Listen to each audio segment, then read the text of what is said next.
Unk, Director of Development here at the Clements Library. Just in case you haven't joined us before, as I mentioned, we love to have you chime in using the chat. Change your setting to everyone so that we can keep the camaraderie and conversation going. However, if you have specific questions, please put those in the Q&A section. You also can upvote, give a little thumbs up to someone else's question that you might like to hear the answer to. And that helps to reorder those questions so that we can more easily see the ones that we should start with. We do have the live transcript turned on today. You can turn that off, change the size of the font, etc. So play around with that a little bit. And some of the other settings like side-by-side mode might help you see the screen and the presenter at the same time, and you can change the relative size. This program is brought to you by the William L. Clements Library. Our mission is to collect, preserve, share, and promote the study of American history with primary sources related to history and culture of North America and the Caribbean to 1900.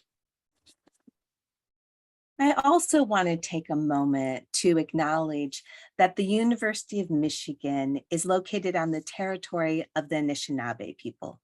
In 1817, the Chippewa, Ottawa, and Potawatomi nations made the largest single land donation to the University of Michigan, offered ceremonially as a gift in the text of the Treaty of the Foot of the Rapids, so that their children could be educated in a Western manner. We acknowledged the history of Native displacement that allowed the University of Michigan to be founded.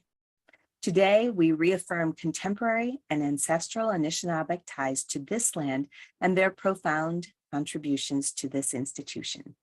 The William L. Clements Library also acknowledges that it has and continues to benefit from the original land dispossession and established hierarchies of settler colonialism. All right, if you haven't clicked on the poll question, do it really quickly. And I'm going to end the poll and share the results. All right, I was super curious. I don't know about you, Doug and Clayton. I was really curious to see what this audience would say about sending postcards. And so we do have 14% who do say that they send postcards all the time. But we do have people who've sent postcards in the last year or maybe sometime in the last 5 years. But as we already discussed, postcards are kind of waning in popularity. So there are a number of you who don't remember the last time you sent a postcard, and 3 people who don't know if they've ever sent a postcard. So we might have to send you some of the blank Clements postcards to remedy that situation. I'm kind of serious. So if you want to email me, I will send you postcards. All right.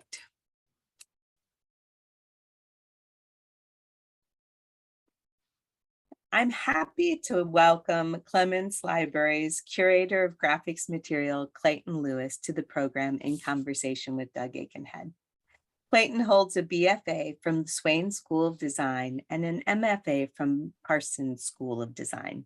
He has worked as adjunct faculty to the University of Michigan School of Art and in the field of commercial printing before becoming the first curator of graphics material.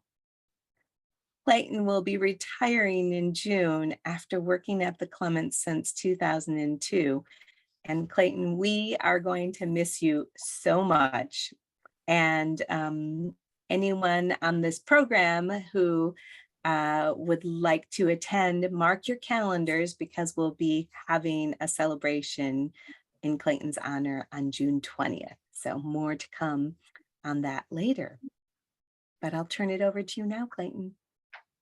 Thank you, Angela. That's very kind of you, and it's a scary thought, but I hope to stay connected to this community post-retirement as well.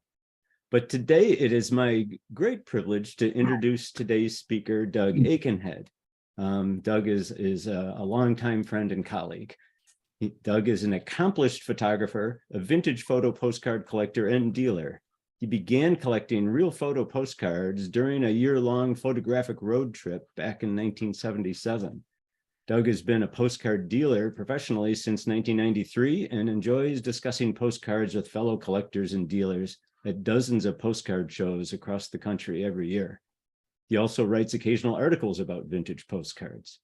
Doug earned a Master of Fine Arts degree from Cranbrook Academy of Art. He's taught photography at Detroit's College for Creative Studies and other institutions, and he's co-edited the wonderful publication Detroit Images, Photographs of the Renaissance City, that was published by Wayne State University Press in 1989.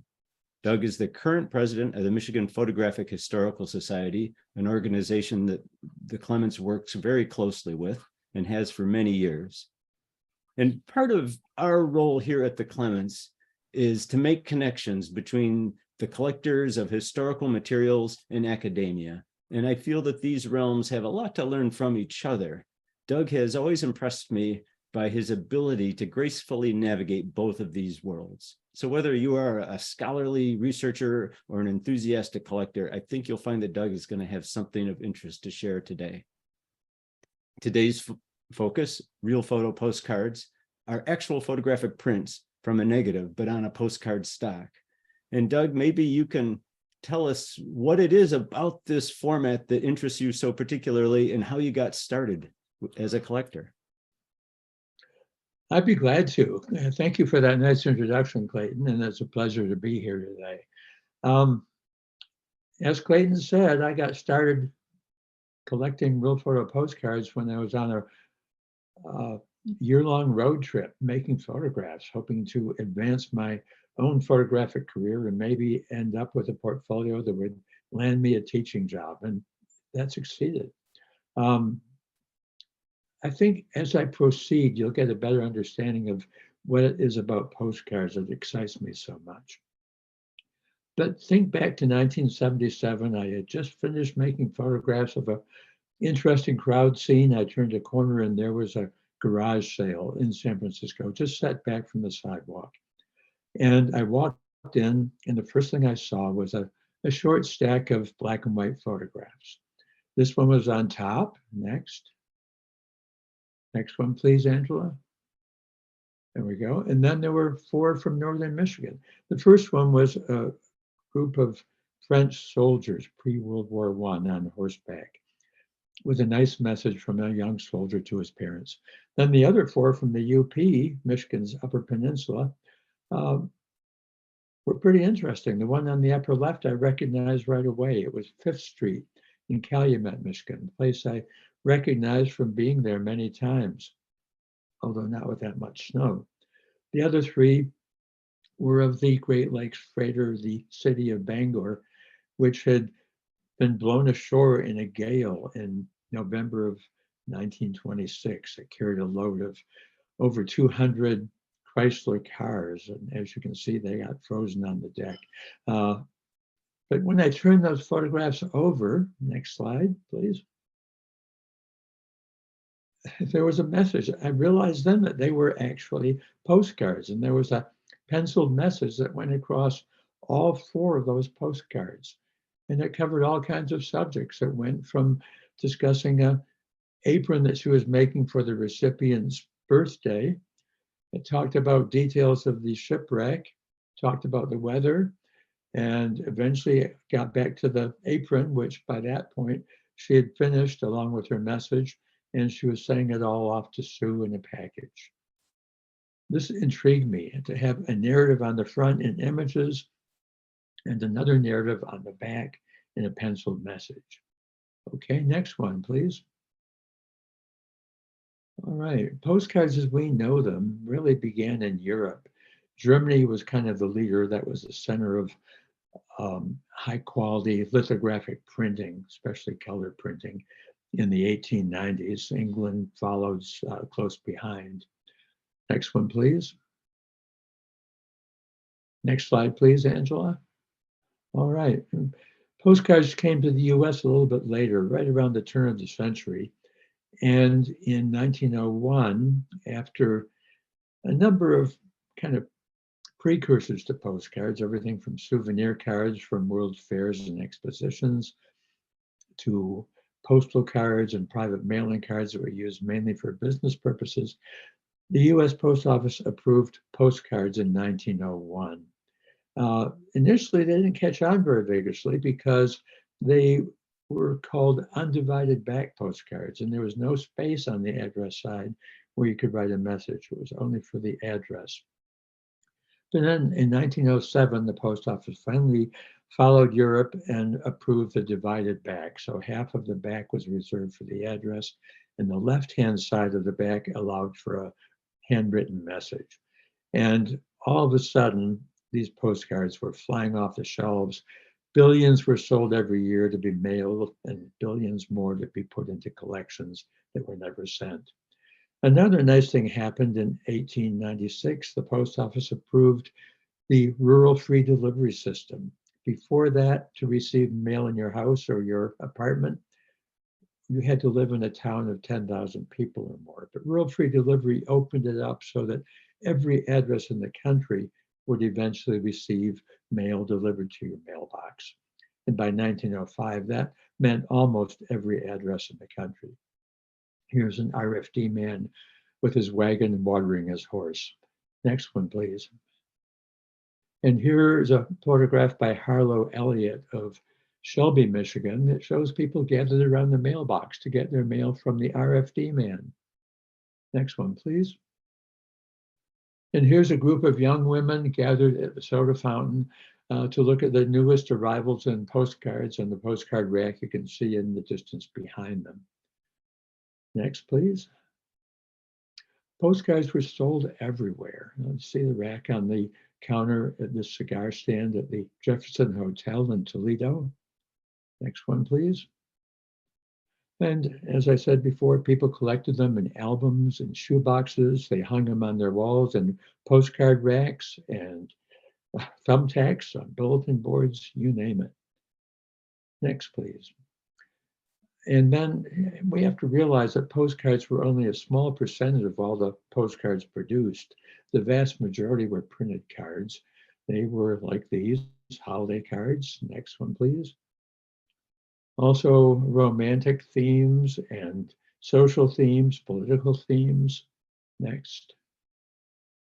And what we call topographic views are just plain views. This one shows the Fort of Woodward as it looked then in the early 1900s at the Detroit riverfront. Next, please. Now, real photo postcards had kind of a bumpy start. They had to struggle to catch up with printed postcards. And that's in part because the vast majority of photographs at that time were printed by what was called printing out methods.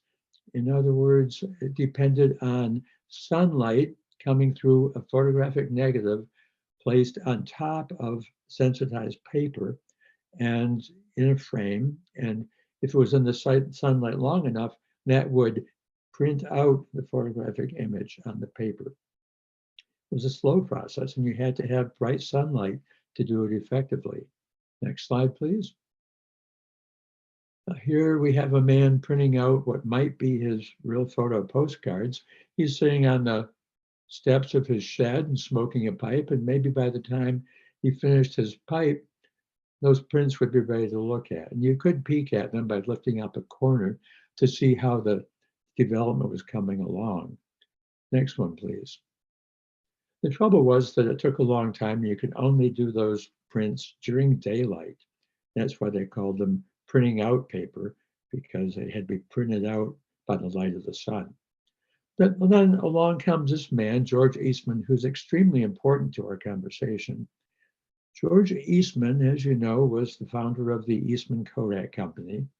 And by the 1890s, he knew that he had to really cultivate the amateur photography market in order to maintain the growth in his company that he wanted to see. He knew that real photo postcards were coming by the early 1900s, and he knew that the divided back postcards were going to make a huge difference. Trouble was he didn't have a good way to print them. Kodak was pretty much locked into that printing out paper method, and that would not work for postcards, and it would not work for the amateur market. So he knew that other companies, smaller companies, already had patents on what was called the developing out process, where a latent image was made by a brief exposure on photographic paper, and it was developed out by chemistry as we do it today, or as we did it before digital photography, with black and white photographs. So he bought up several companies. Next slide, please.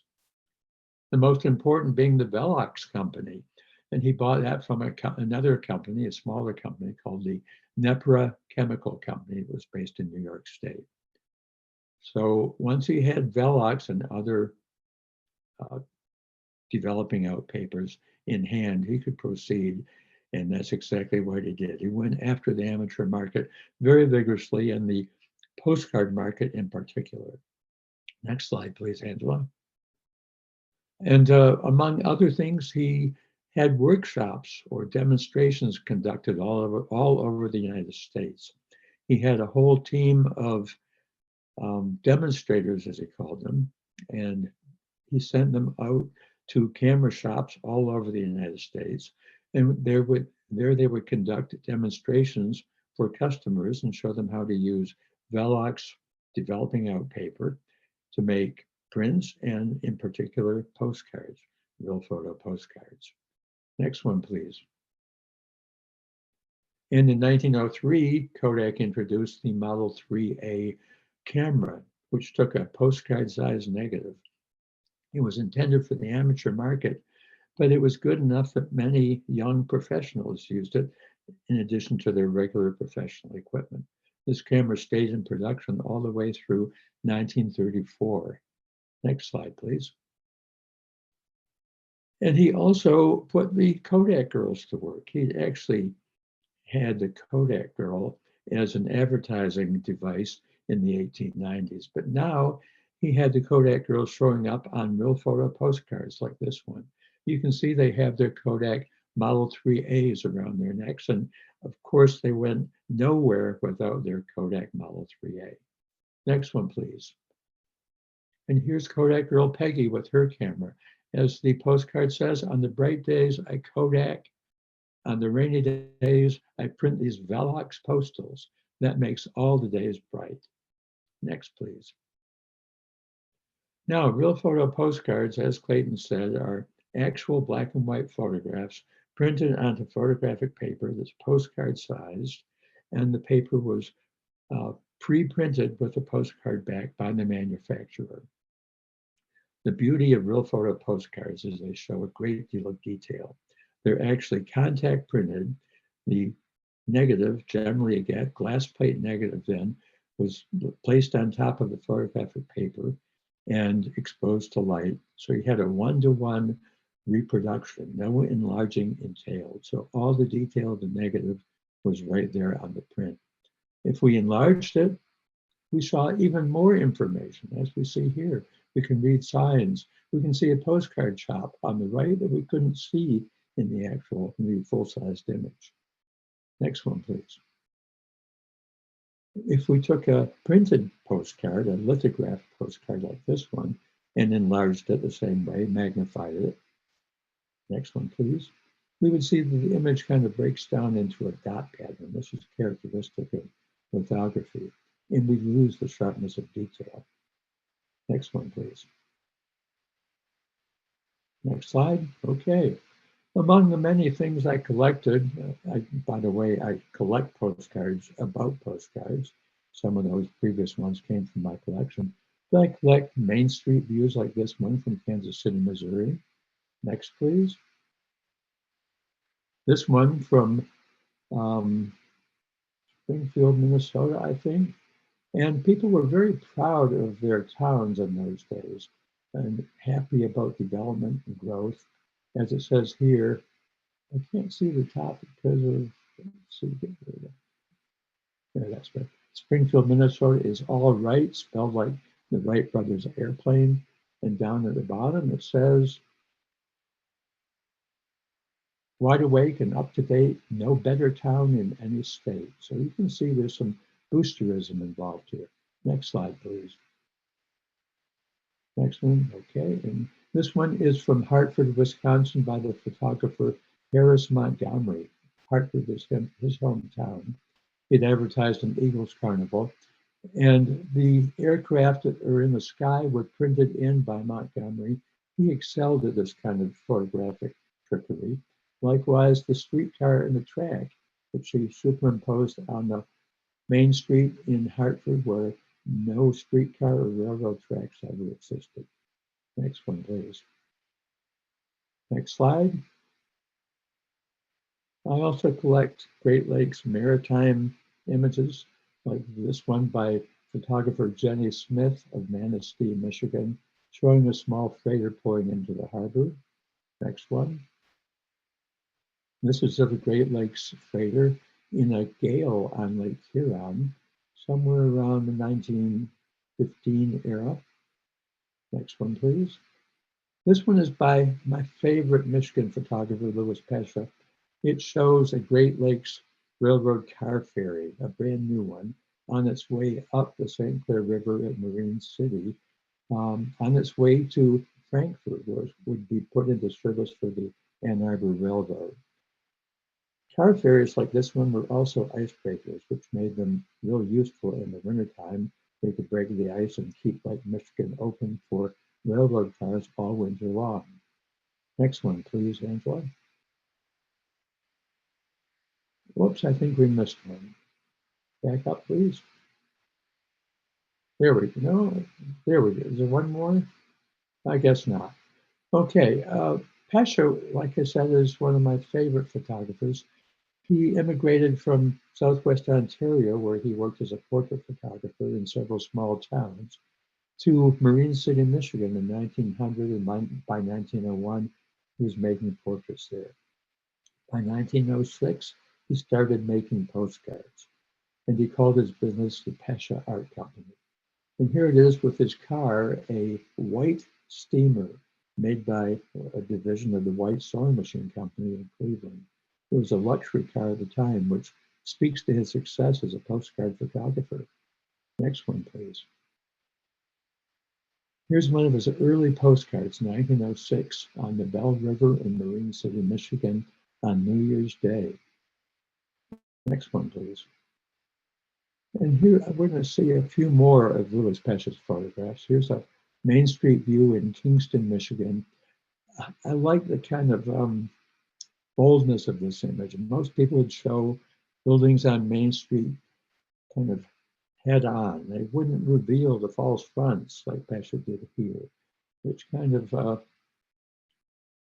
reveals the joke of false front buildings. You can see he photographed them in brilliant sunlight. So the sunlight and shadow helps to make this a very three-dimensional image. Next one, please. I love these postcards so much, Doug. Can I just mention to you that there's a little bit of static, so if there's a piece of paper or something near your microphone, it might be rubbing. I don't see anything. Okay, I just wanted to check. Hopefully, maybe it's just me, but I have some amazing. Okay, hopefully that's better. Sorry Yeah. about static. Okay. No, that's all right. I just wanted to make sure that everybody can hear all of your wonderful stories. So continue on about Pesha. Great. Thanks, Angela. Main Street in Chelsea, Michigan. Pesha got it with small electric lights hanging over the street and Chelsea's famous clock tower in the distance. Next, please. Next one, please. Here's one from Carsonville, Michigan. A nice view showing the medical hall and the Star Clothing Company, and people gathered on the sidewalk. And we see people in most postcards in those days, they're stationary and looking toward the camera. That was the style and carried over from the time that photography depended on long exposures. By Pesha's time, that was no longer the case, but people still faced the camera and posed like this. Next one, please. Here's one not too far from where Pesha worked. This is an Algonac, and this is the Smith Ryan Boat and Engine Company. People who are power boating aficionados will know that Smith was Chris Smith, the founder of Chris Craft, maker of speedboats for a long, long time. And this was their factory in Aikenhead. Next one, please. So Pesce wasn't always a serious guy. Here's one of his superimposed images showing Chris Smith watching one of his speedboats, probably on Lake St. Clair. A nice superimposed image. Next one, please.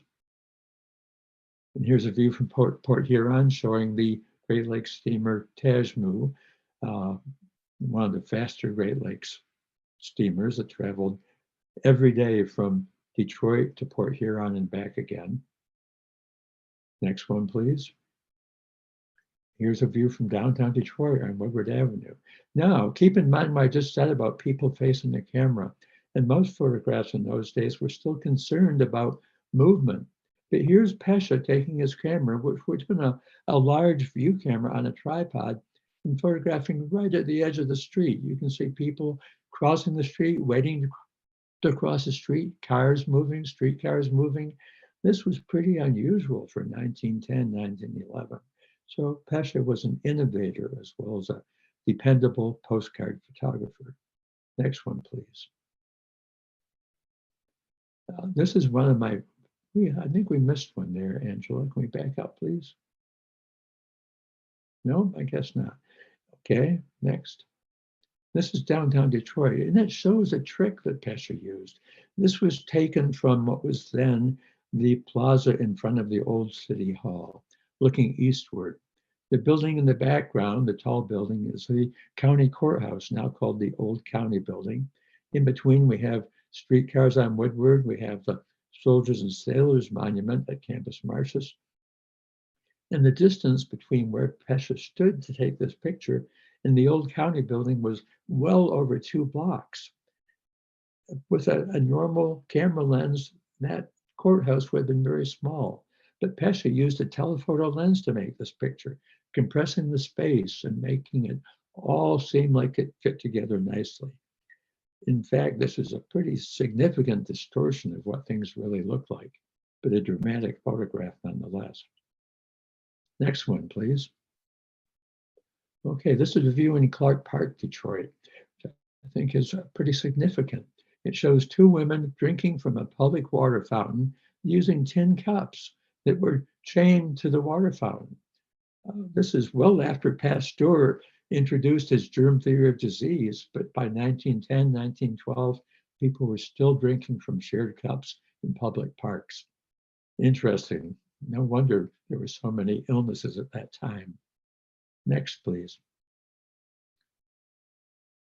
Pesce traveled all the way from his home base in Marine City back through Ontario, Western Ontario, where he had previously lived and worked, down along the Lake Erie shore to Niagara Falls, back on the American side along the south shore of Lake Erie, and back to Michigan. He made this trip several times.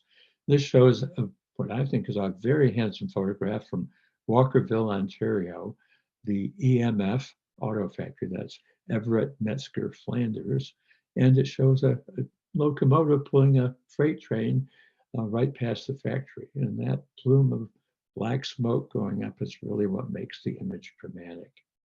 Next one, please. All right, and a view from Amherstburg, Ontario, showing more street life. Next one. And a view from Niagara Falls. This would have been about 1912. If we make this trip today, we won't find this power plant at Niagara Falls. What happened to it? Anybody out there know? I'll tell you later on if no one guesses or figures it out. This was a major producer of electric power for Eastern Michigan, or I'm sorry, the Eastern United States, New York in particular. Next one, please.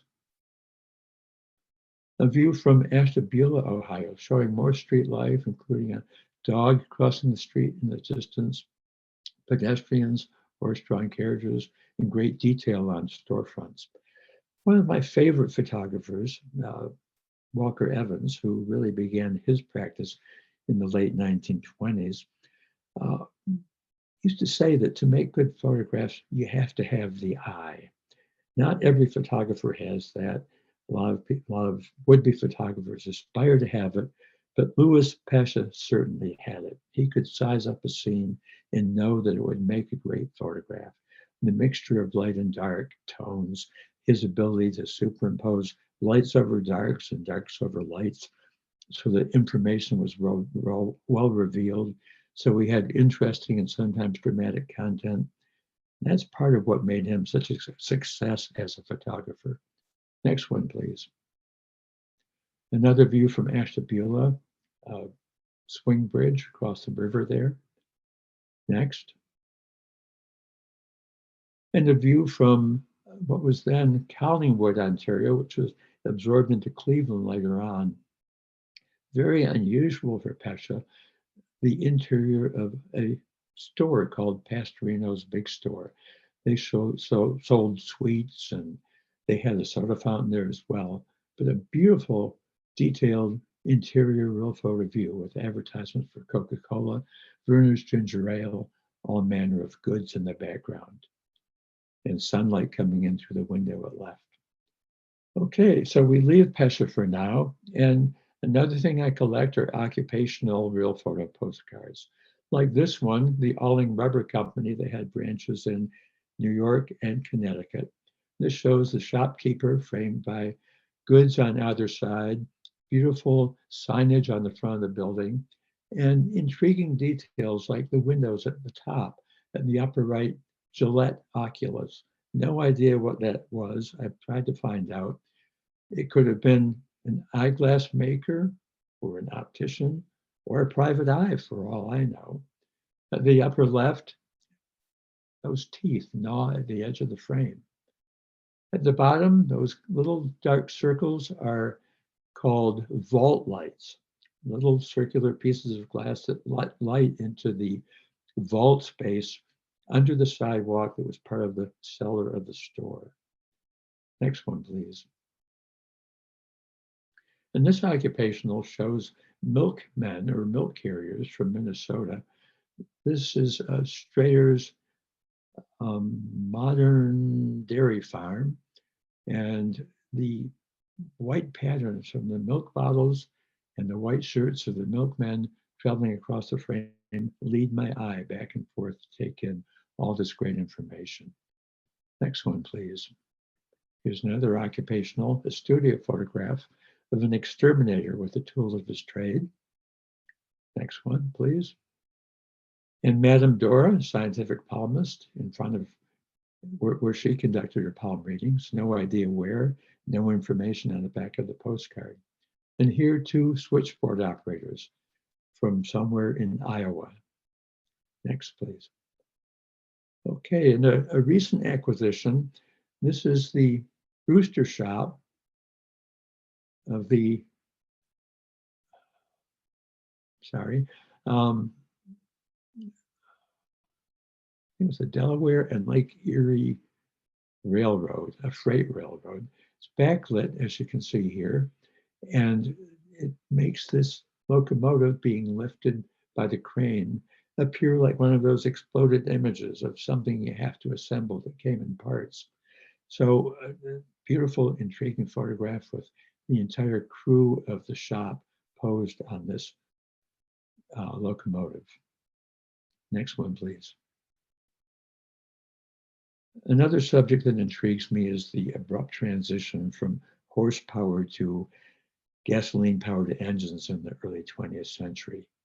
This one shows a team of 3 workhorses working like a tow truck to get a streetcar back on the tracks. This was in New Hampshire, in Manchester, New Hampshire. Next one, please. And here's a team of 26 horses pulling a combine somewhere in the Great Plains. The combine was a machine that simultaneously mowed the grain and threshed it. This one powered by horsepower. Later ones would be either self-propelled or pulled by tractors. Next one, please. Next slide. And here's a man using a mower drawn by a beautiful team of matched white horses. an image that really depends on that stark contrast of light and dark, white and darker tones. Beautifully framed horses. Next one, please. And here is a handsome delivery wagon and black horse and the salesman. He's delivering Tanglefoot. And the idea what Tanglefoot is, this is in Chicago in front of what looks like a very large home. Think about whose feet you might want to tangle. And remember, screens were not in widespread use until the 1920s. This postcard is from about 1910. Next one, please. Next slide. Okay, this one's self-explanatory. A young farm girl feeding a colt on the farm. Next, please, Angela. All right, and here we've got an early International Harvester auto wagon. It's very, you can tell by the wheels, it's just one step up from a horse-drawn wagon.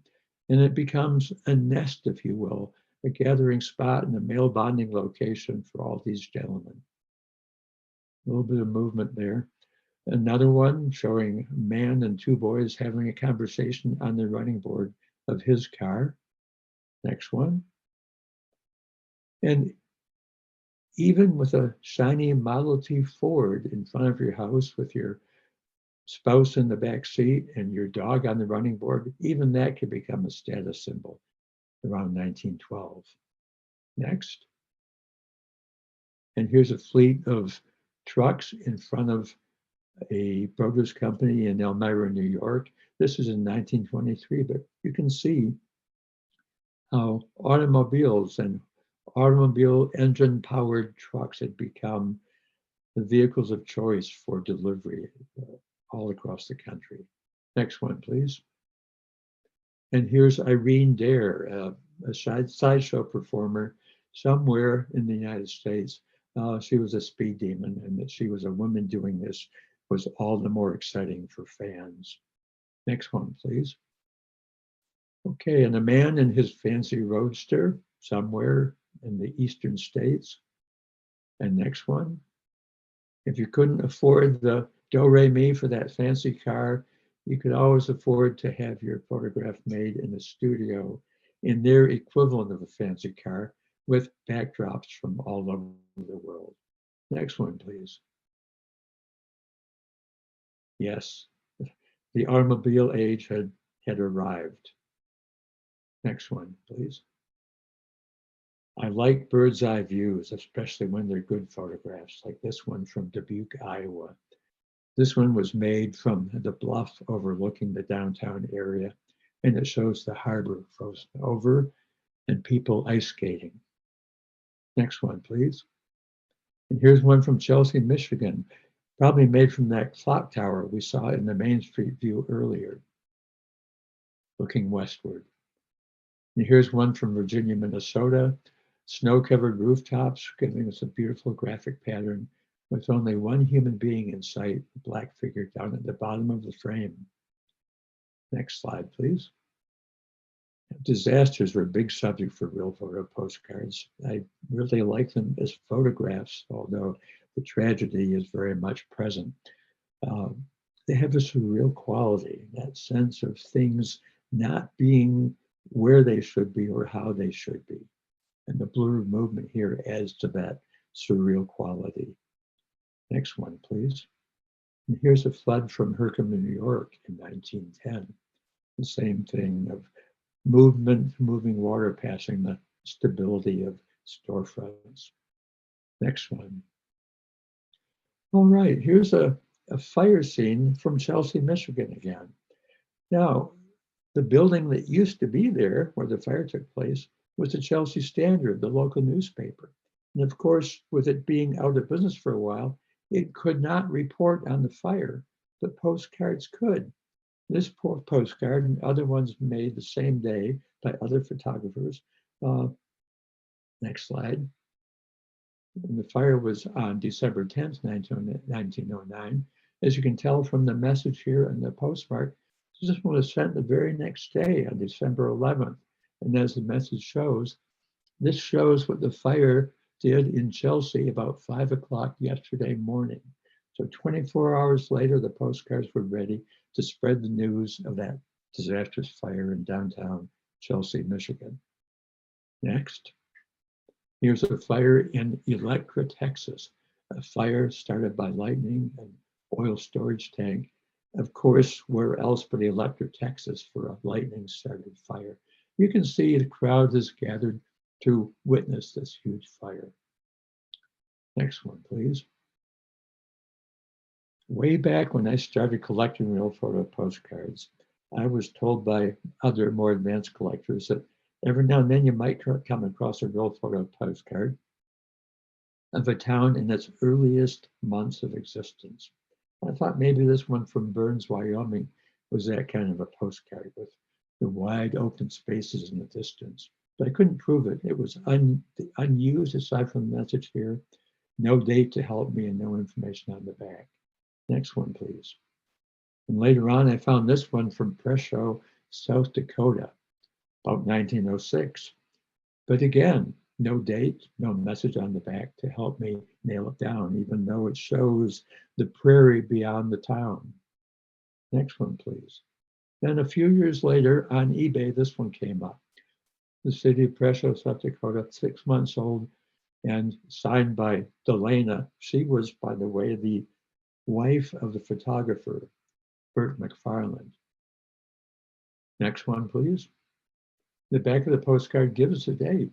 It was postmarked May 30th, 1906, and it was mailed to Clinton, Iowa.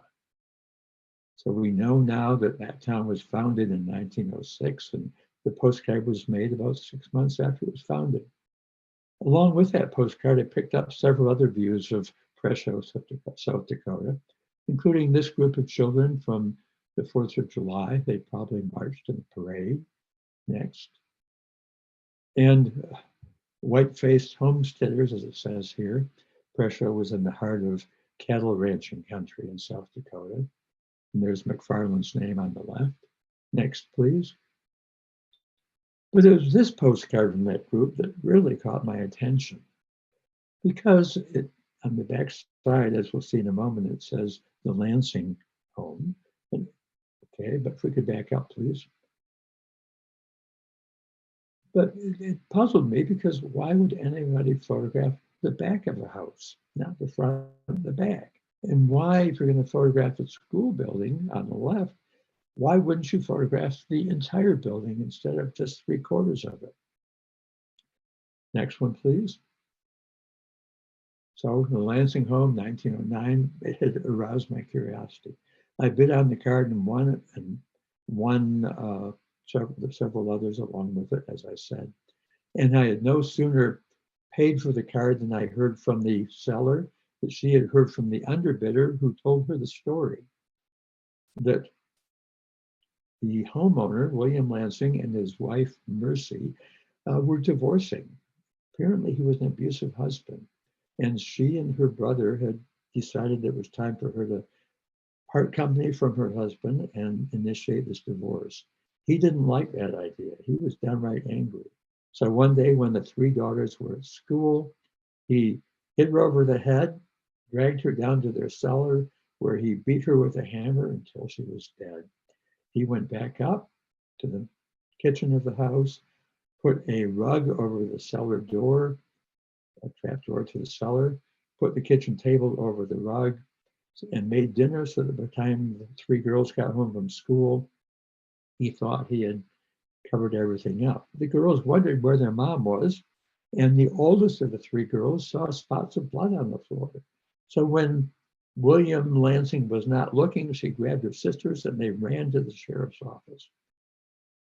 Lansing figured that the jig was up. He went and got a horse and split, got out of town. And the next morning, the sheriff put together a posse, and they knew that Lansing had a homestead cabin north of town on the Sioux Indian Reservation. They went there, a gunfight ensued. Lansing was shot. He was laid across the back of a horse to be taken back to Presho, but died on the way. Next slide, please. Next one, please. Okay, and these are their 3 daughters. The oldest was Violet. The middle daughter was Cecil. The youngest daughter was Leafy. They went to live with the brother and his wife, and I followed them on Ancestry. They all grew to adulthood and apparently had happy lives. Was not able to follow them much farther than that. Next one, please. Okay, here are their names on the back of that card. I had to plead with the seller to give me that card. She wanted to hang on to it. But after a few months' time, she was ready to part company with it. She said it made her too sad to look at it. Here's another card from South Dakota. This was made about 150 miles northwest of Presho in another ranching town called Faith, South Dakota. I love the way the photographer put the caption in the smoke from the locomotive. It says, "I am the first engine into Faith, South Dakota, January 6, 1911. You can see that townspeople have come out on that cold winter morning to greet the train. This was important because without rail access, it was much more difficult to get your livestock and your produce to market. So that meant success or failure for many small towns to have the railroad come. So they're there to celebrate as well as welcome the train. Next one, please. Okay, another group of postcards I found, and a happier group than the Presho ones. I found this postcard on eBay and I had to have it. It reminded me of Deanne Arbus's work from later on. She photographed circus performers in front of a circus tent. This one shows a clown with his goose-drawn cart in front of a circus tent. Location unknown. Turned out it was from the Robinson shows. Robinson had 10 shows and he called them Robinson's Great Shows. They toured mainly the Central States and they were based in Southern Illinois. And this is one of the oldest circus tricks in the book. See if you can figure it out, because the geese were really not pulling the cart. Next one, please. I contacted the seller after the sale and I picked up one or two others in the auction. But I asked him if he had access to any more of these cards, and he said he didn't have any right now, but he'd contact the guy that he got them from. And as it turned out, over the next few months, I picked up about 30 real photo postcards, all behind the scenes views of this circus, like this clown view of clowns rehearsing, this view of, I believe, 11 clowns from that circus. Next one. And the Robinson shows began as horse shows. People were into horses in those days because there were so many of them. They were used for riding, they were used for farming, they were used for hauling, you name it. So horses were big. So this is a performing group with some of their horses. Next one, please. Now, in recent years, so I picked up altogether, like I said, somewhere in the neighborhood of 30 circus views, behind the scenes views, all made by a very competent photographer. No information on the backs of the cards, no idea where they were made, but clearly behind the scenes views by someone who was free to move about and collaborate with the performers. Now, I moved back to kind of where I began, not just collecting everything, but collecting everyday life real photo postcards. And it's a huge territory, covers a lot of different subjects. This one by Alan Clark, who lived and operated in several Western Michigan towns. This shows a balloon launch in Leroy, Michigan. Clark moved up a slope to get kind of a bird's eye view of the crowd there, all gathered to watch this perhaps once in a lifetime event there in Leroy. Next one, please. Here's another one by Clark showing a train wreck. And the real content, the train wreck, is just a thin horizontal slice of this image. But look how Clark solved that space problem using the embankment to fill half of the photographic frame and to scrawl a energetic caption across the top to fill that space and add to the tension in the photograph. Next one, please. All right, here's a view by Alan Hancock from Almont, Michigan, of an interurban car. I think it was the Detroit, Almont, and Port Huron interurban. Like railroads, the interurban was essential to link your town to other towns. And that's how many people traveled in the days before automobiles, by interurban railway that linked virtually every significant town in southern Michigan. This is one of my favorite postcards. It shows, it's called, captioned by the photographers, Coasting. It shows youngsters sledding down a long hillside, snow-covered, in Curtis, Nebraska. In the distance, people are gathered at the hilltop, people talking, others getting ready to head downhill on their sleds. There are horses. It kind of tells me that this is how people socialized on a winter day in Curtis, Nebraska around 1906. Next one, please. And this is a group of youngsters apparently employed in the stores in the background. I think this is from New York City, going by the photographer's stamp on the back, no other information. But you can see that two of these young women work in a dry goods store. They have their scissors hanging from their black aprons. And I think the two on the left are brother and sister. Their facial features are almost identical. And the three on the right, I think, are sisters. They're taking a break and eating apples from that barrel at the lower left. Next one, please. Here's a view inside a hardware store, perhaps after a parade, of two girls holding their dolls, their brother in between. The two girls hold dolls. The girl on the right wears a ribbon for winning some kind of a contest. And window light comes in at the left, and in the background's a wonderful point of purchase display showing a woman holding up a glass of orangeade, two children next to her, that kind of mimics the scene we see with the two girls and the boy on the left. Next one, please. And here's a photograph, likely a self-portrait of this woman. She's holding a huge lily blossom that she's harvested. And on the back of this postcard are the details of the lily, 29 inches from tip to bottom of her hand, and the width is 19 inches. She shows other information about the history of that lily. Next one, please. Here's one from, I believe it's pronounced Lake Chelan, Washington. It shows a woman identified on the back as Miriam Clayton.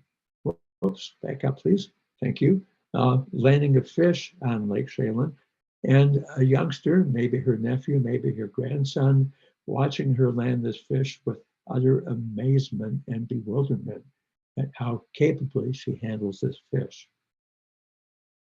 Next one. Okay, now we've spent a lot of time looking at what I call public sector postcards so far. There are also the personal sector postcards, ones that are really intended for a much smaller audience, family, friends, but not us. We're not included in that circle of people. So when this couple wrote, "Can you guess?" in the margin of their real photo postcard, their family and friends might have known the answer to that question, but you and I can guess until we're blue in the face, and we'll never know if we guessed right. Next one, please. Here's another nice one that shows two young women apparently making pies on the back porch of their house. Pie pans in the foreground, they're mixing up something. And at the bottom, a young fox is chained to the bottom of the table. This is one where I couldn't guess what that fox was all about until, next one, please. I magnified the postcard to reveal the fox and what looks like a trap attached to the fox's front leg. So now we know why the fox was there. And very likely that door at the back of the scene was to the hen house, and the fox was about to raid the hen house. We know what the fox was doing there. We don't know what happened to him after this picture was made. Next. Okay, here's a young woman getting her hair dried on a sunny day by the woman at the right using a fan to help dry her hair. Like many postcards, this one has a mystery. The woman on the left appears to be making a photograph using a handheld camera, but we don't know who the fourth person was. The photographer, was it a family friend? Was it a hired photographer who came for the occasion? We don't even know what the occasion was. So we're left in the dark oftentimes as to the circumstances of a photograph like this one. But it's a wonderful photograph nonetheless. On the back, the woman, Della, writes, Dear Alfred, I thank you for the pretty bunch of violets you sent. It was nice of you to send them. I have them on now. Written in another time because he's not wearing the violets in the photograph. It's most postmarked from New Portland, Maine. And she also writes on the back of the upper left, do you know anyone in this picture? Next. Here's another hair photograph. Youngsters cavorting on a snowy day somewhere with a young woman with huge braids, long braids, and obviously long hair, and having fun. Next one, please. Okay, a young woman posing in a tree. People were closer to nature in those days, so posing in a tree seemed to be a natural thing to do. Next. Here's a much larger group posing in a tree. And as I said before, most photographs of people in those days were posed. Here's a group in their living room. They've got a gramophone at the back. And you can see there's a rack on the left where they probably have postcards. Next. And a couple enjoying leisure in front of their house. And it looks like the woman is playing her mandolin and serenading her husband, who's reading the newspaper. Next. Here's another mystery. What are these 19 women doing standing in front of the post office in Lenox, Iowa, about 1912? I thought at first maybe they were census employees, enumerators as they were called, but other people told me, no, those are not census books. So we're left in the dark as to what these women are doing there. And the card has no message on the back to illuminate for us what's going on, but an intriguing photograph nonetheless. Next, please. And we'll never know what put the smile on this woman's face. Maybe happy news that came in the mail, maybe a love letter. We will never know. But a beautiful portrait nonetheless. Whoops, we have many nice photographs of children like this one. Beautiful photograph that takes advantage of the breeze blowing her dress and blowing the flowers a little bit while she stands framed by blossoms. Next one. And always time for fun and kids performing. Next. All right, I'd like to, as I said before, part of what drew me into collecting postcards was that message on the back of that first group of postcards I found. I'm going to read some messages. The first two are from postcards that are not very interesting on the front. The messages on the back are, this one, in terms of postcard history especially, reads, saw your name in the American Woman magazine, wishing to exchange postcards. Signed, your postcard friend, Gladys Nelson from Martin, Michigan. It's addressed to Mr. Edwin Botzenhart from Reading, Pennsylvania. So Edwin was advertising in a woman's magazine, trying to find postcard partners and maybe trying to find a partner. We'll never know. We get some insight, though, into how people build their postcard collections by exchanges through the mail like that one. Here's another one, another uninteresting scene on the front, another country railroad depot, but on the back it reads, dear friends, in stopping for postcards, we came very near to missing our train and we're running like wild geese. Signed, your friend, Della. Okay, and next card, please. Next slide. This one is probably, of all the postcards in my collection, the one in the worst possible condition. As you can see, it looks like it's been folded in thirds. maybe carried in someone's wallet or purse or pocket for ages, but on the back is this message. Next. Well, Pat, you will have to quit crying if you get big enough to ride a Bronco. Signed, Dad.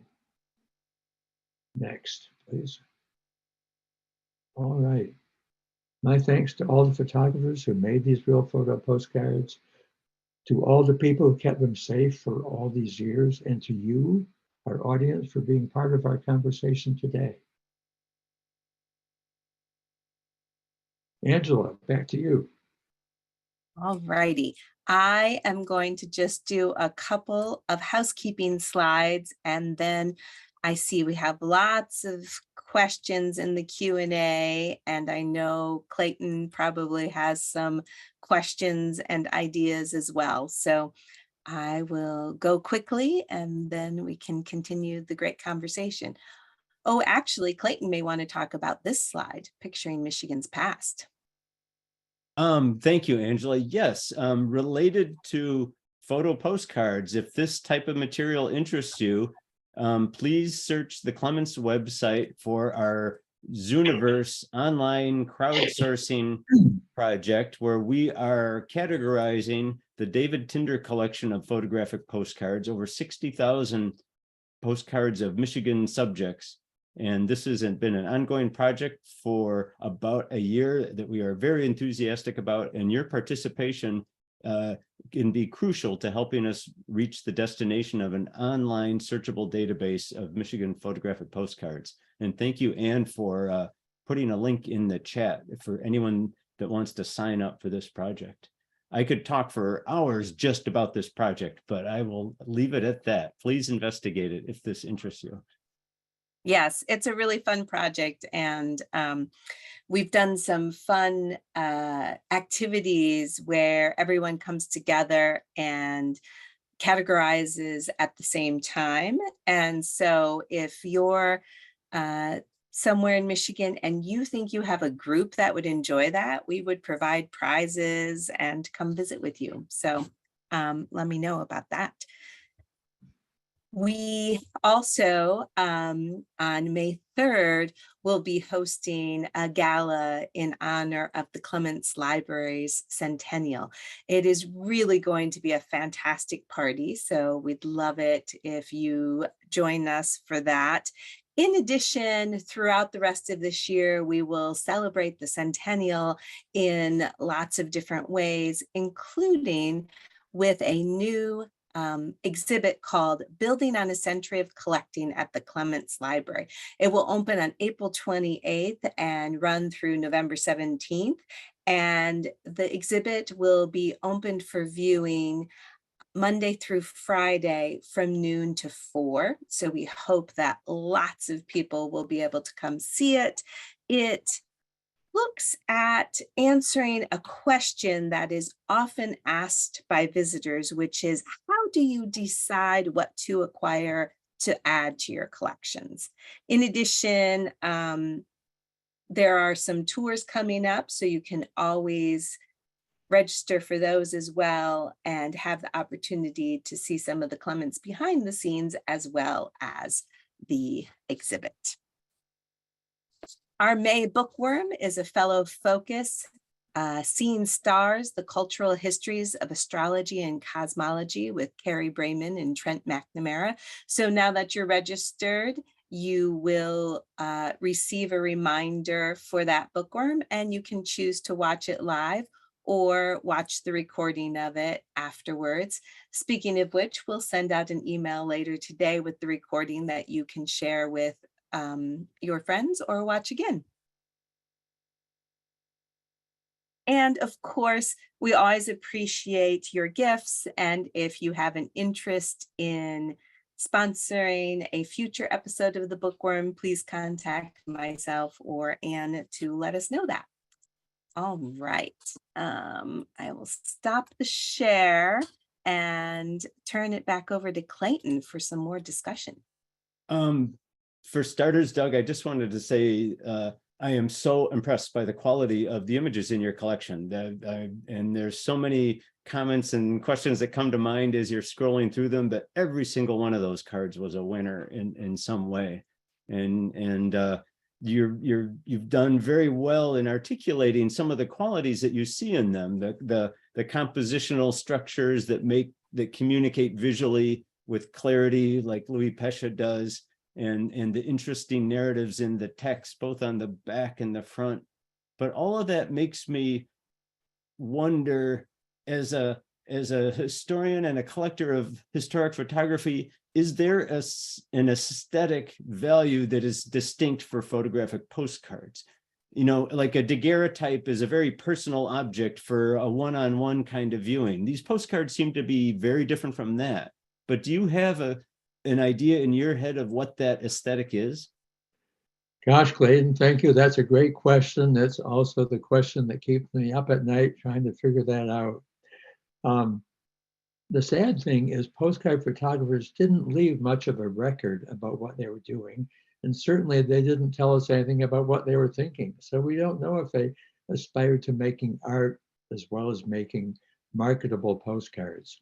As a photographer, and especially looking at the work of Louis Pesce, and I've got thousands of his cards, I see in his work an effort to make photographs as stunningly interesting as possible, especially when he had subject matter that excited him. But I think for most postcard photographers, they were after two different things, the two qualities that were compatible. First, their postcard photographs had to have clarity, which was a combination of sharpness, obviously, good lighting, and good photographic skills, overlapping dark tones and light tones or dark tones to reveal content. And they also had to have what I call accessibility. If you were buying a postcard of Main Street in your town, it had to look familiar to you so you could relate to it, so you could connect with a sense of place. I think those are some of the qualities that are important. But aesthetics in the most basic definition means the sense of beauty. And were these photographers after a sense of beauty? That's a hard one to say. I haven't really come up with an answer to that yet. I think, as I said, photographers like Pesce and other skillful photographers probably kept challenging themselves to make more and more interesting postcards, more and more interesting photographs. But gosh, without some record from them telling us what their goals were besides a marketable image, gosh, I just can't really say. Great question, though. I'll keep working on it. Thank you. And there's so many dimensions to these. You know, yes, some of them are all about a marketable image, but others are very personal and seem like they were meant for a very tiny audience. And when I know we've got some great questions coming up in the queue that mirror some of my own questions, so maybe we should head for those. Okay, while we're doing that, I want to put in a plug for the Michigan Photographic Historical Society, the MIPHS. I'm the current president. It's a great organization. We have a wonderful quarterly publication called The Photogram. We stage events. We would love to have you join us. You can go to miphs.org, and there you can you can join us. You can enroll as a member, and you can come to our meetings. We'd love to have you as a part of our organization. Okay, thanks, Clayton. On to questions. I will second everything Doug just said about the Michigan Photographic Historical Society. For reasons unknown, Michigan has more than its usual amount of great photographic collectors per capita, and they are a lively and interesting bunch that connect through that organization.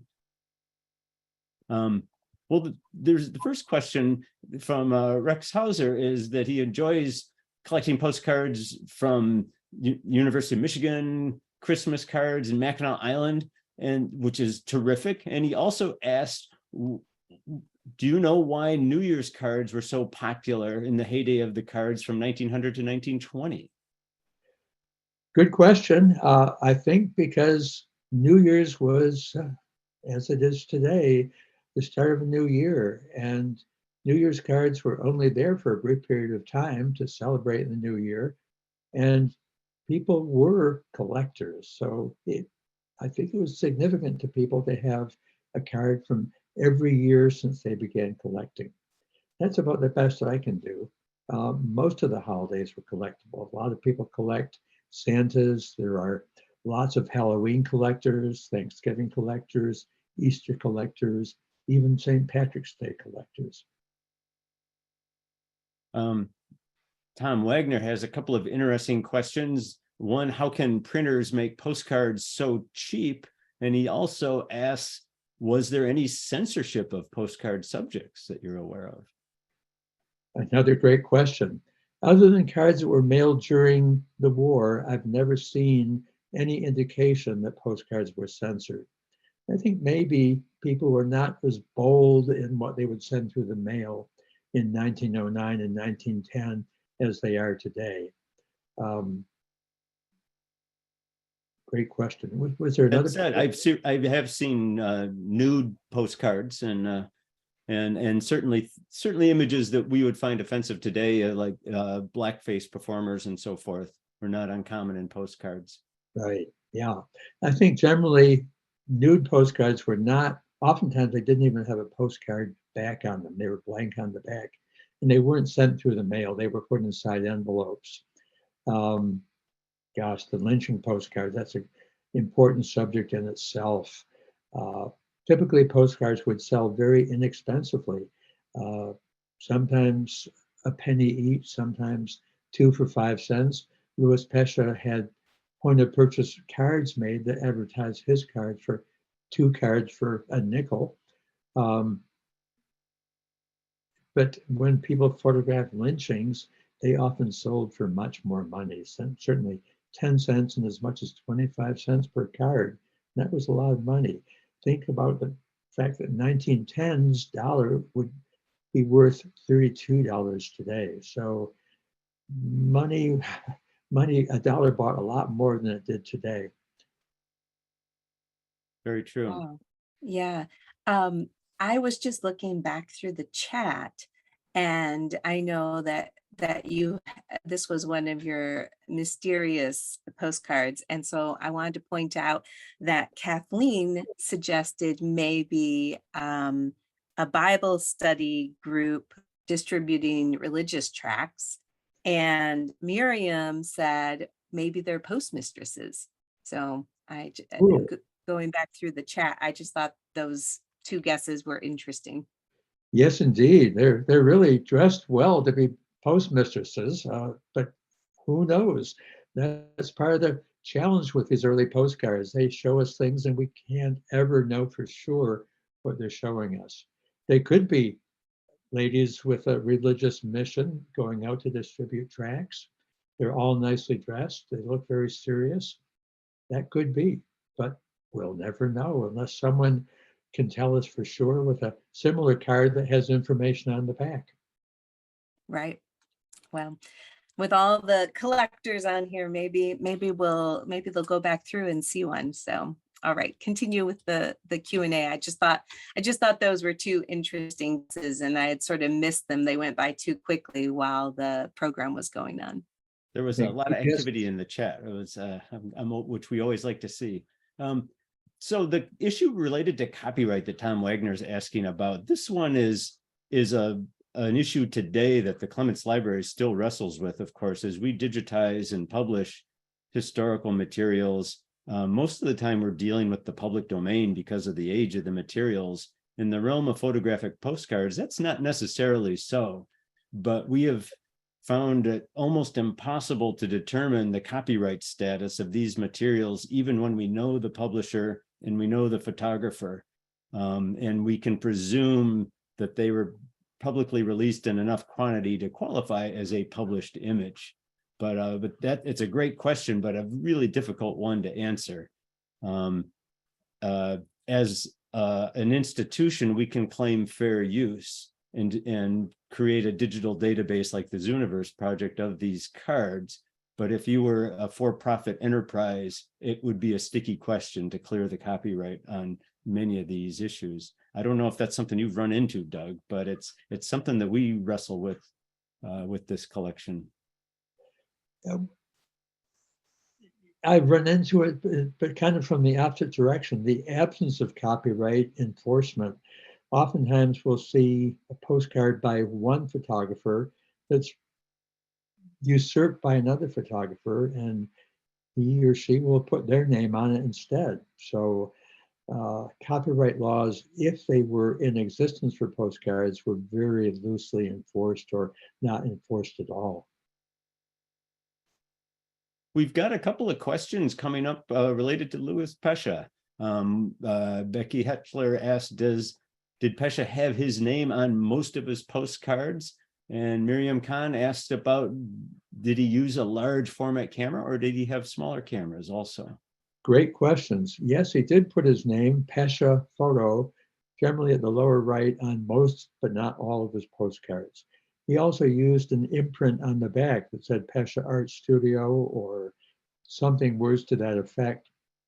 Again, between the Pesha photo on the front and or the pardon me, imprint on the back, he did identify the majority of his postcards, but not all of them.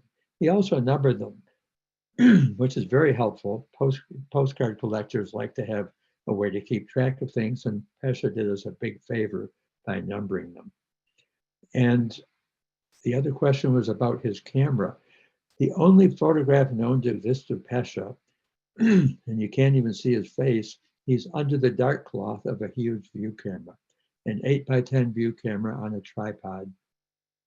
Routinely, he used a reducing bag that would take a 5x7-inch glass plate in the back, and that's where the postcard would end up, the negative. I suspect, like when he did that one in downtown Detroit, very close to the street, I suspect then he was using a 5x7 camera. But as far as we know, all the cards made by Pesha himself were glass plate negatives, 5x7-inch, made by either a 5x7 or an 8x10 camera with a reducing back. Now, Pesha, that card that you saw in front of his studio early on, that might be the car in which he perished on October 1st, 1912. He'd gone to a family reunion back on his parents' farm in southwest Ontario. In a fluke accident, he was a new car, unfamiliar with the controls. He'd taken his brother and his nephew for a ride. When he got back, he accidentally put the car in reverse, ended up backing up over an embankment, the car rolling over, throwing the nephew clear. The brother had gotten out to open the gate, so he was not affected, but Pesha was crushed under the car. The nephew escaped with a broken wrist or a sprained wrist, but that was the end of the ride for Pesha. His wife, Lena, kept the business going for another 10 years, occasionally hiring other photographers. And by the end of that 10 years, it appears they were using roll film cameras instead of glass plate. Sorry. Okay. That's a wonderful but horrifying end to a great artist. Yes, it is. But thank you for sharing that story with us. Matthew Solomon's asking about stereoscopic postcards. I don't know that I've ever seen any. Have you, Doug? They do show up occasionally more in collections of stereograph collectors. So I have seen them, yes, but not often. They're not And this would have been a time period in the early side of the postcards, or?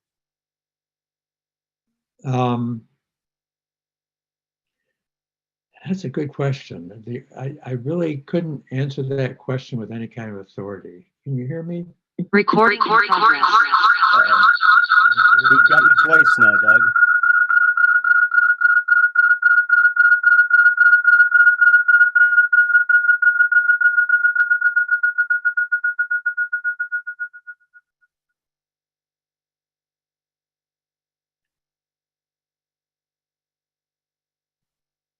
We seem to have you on.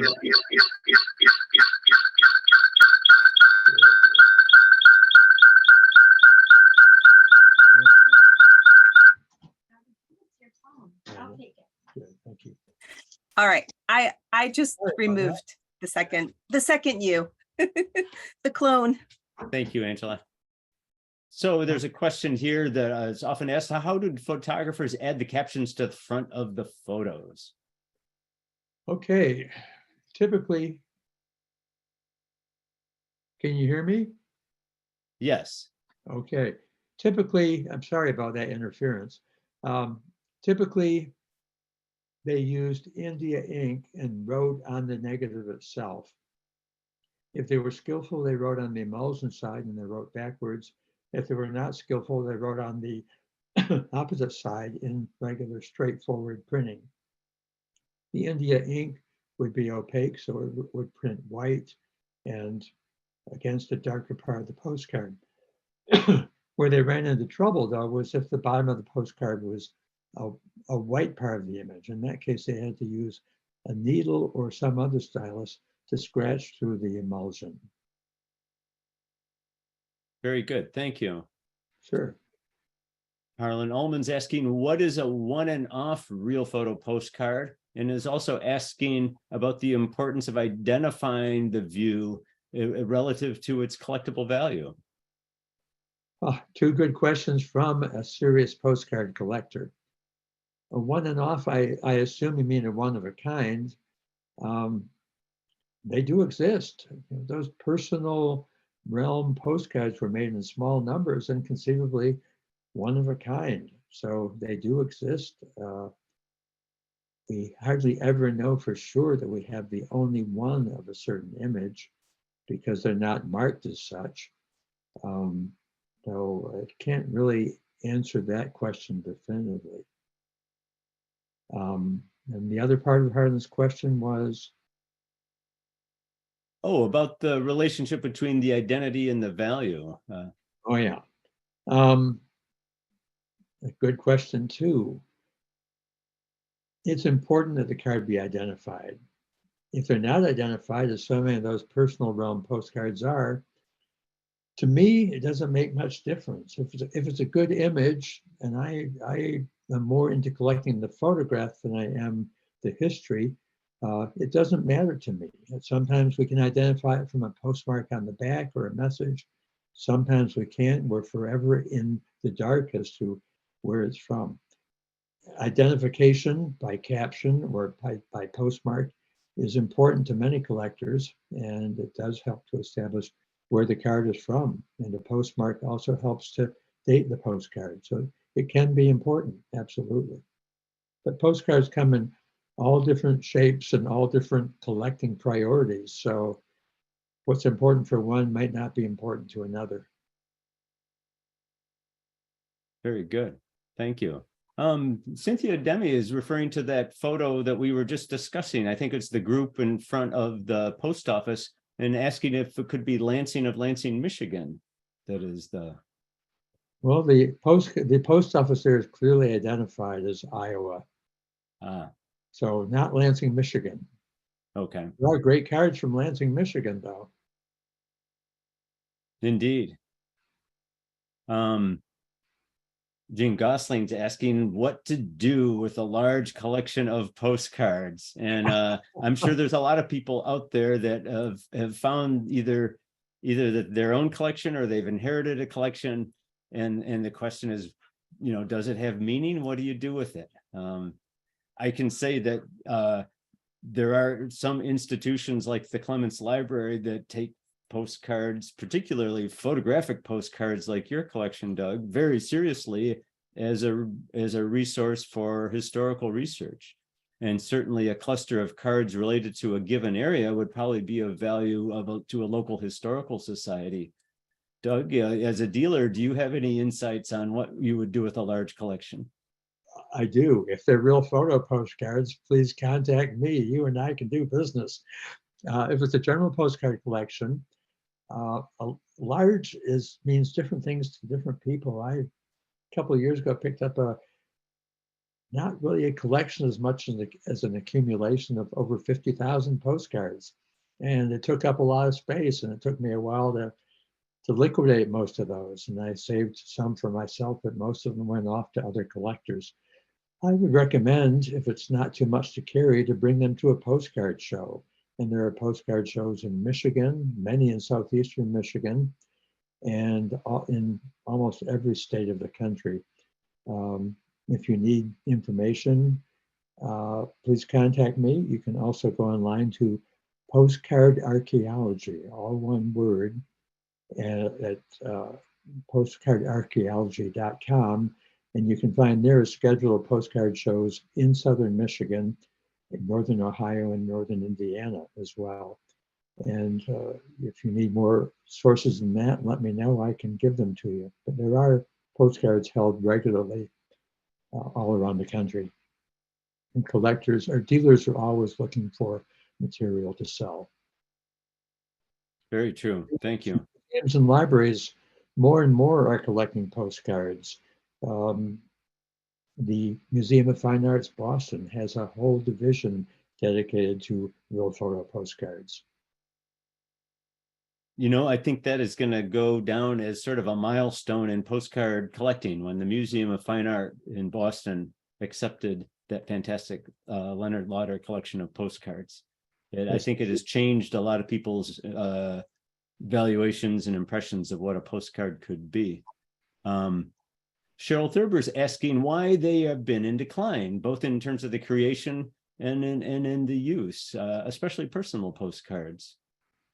Well, we can blame that on another technology, the telephone. That once people began installing telephones in their homes, postcard use fell off pretty steadily. World War I and the need for paper also cut into postcard production during the war years. It resumed a little bit after the war, but never at the volume that we saw from 1907 to 1914. That's pretty much the golden era of postcards, pre-World War I. Interesting. Yeah. And then, of course, our cell phones today with the cameras on board probably cover a lot of the same uses that postcards once did. Absolutely, right. And Cassidy is asking about many of the small towns that appear in these postcards and whether they've survived or vanished. I imagine it's a case-by-case example. Some of these towns may be big towns now, but then I know there's others that like some of the communities of northern Michigan have become ghost towns as the economy has changed. But in a way, maybe this is a reflective of the value historically of some of these images, where they may be documenting communities that are no longer in existence. That's definitely true.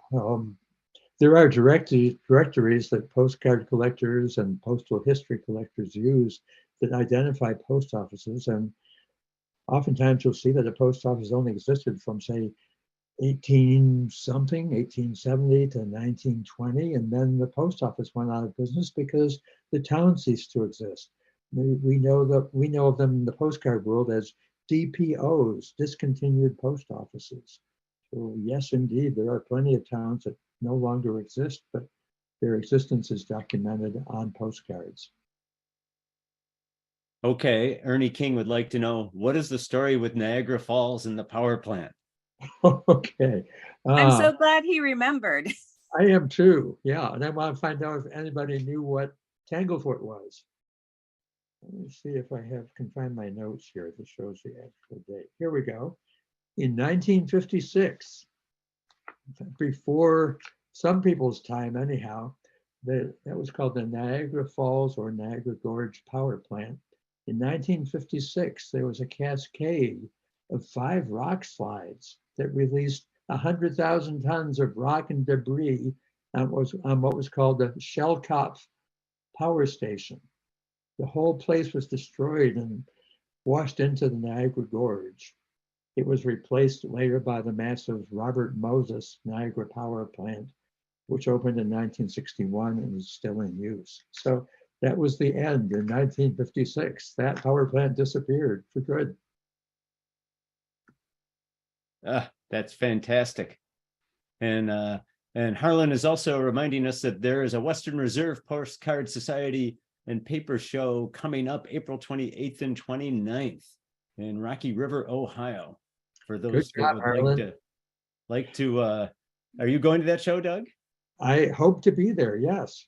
Oh, and here is the power plant before. That's the power plant in the Niagara River Gorge that fell into the gorge, yeah. Well, Doug, I could talk to you all day about this. There's so many interesting aspects. We didn't talk about how fascinating it is that George Eastman recognized women as a primary consumer of photographic postcards, and how much evidence in the cards themselves there is of the point of view of a woman.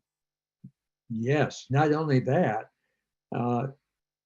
either by intent or by coincidence, he empowered women to be the chroniclers of family life. So he brought women as amateurs into the fold of postcard photographers, a territory that had previously been a male-dominated world. So yes, indeed, George Eastman was largely responsible for that through his advertising and promotions. And so the Kodak girls were obviously advocates for women as well as advocates for amateur photography. And in the postcards I collect, I've got at least 2 that show women emulating the Kodak girls, carrying their cameras with them. Pretty intriguing. Did anyone come up with an answer for that postcard about Tanglefoot? Angela, did we get any answers on that question?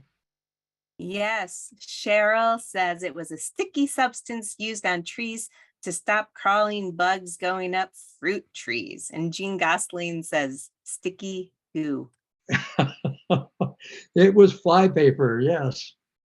It was used inside people's houses to catch flies, mosquitoes, and things like that, and outdoors to catch other insects that might invade your home.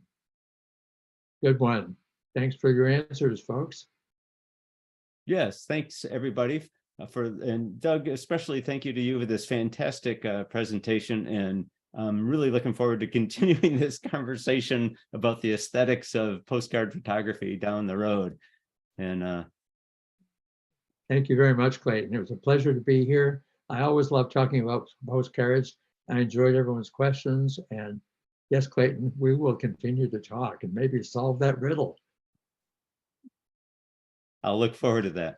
Great. Thanks very much, everyone. Oh, I love it. Yes, thank you. Thanks everybody for attending. And Doug, fantastic images, really great. And thanks, Clayton, for your insights. And everybody have a great weekend. Thanks, Angela.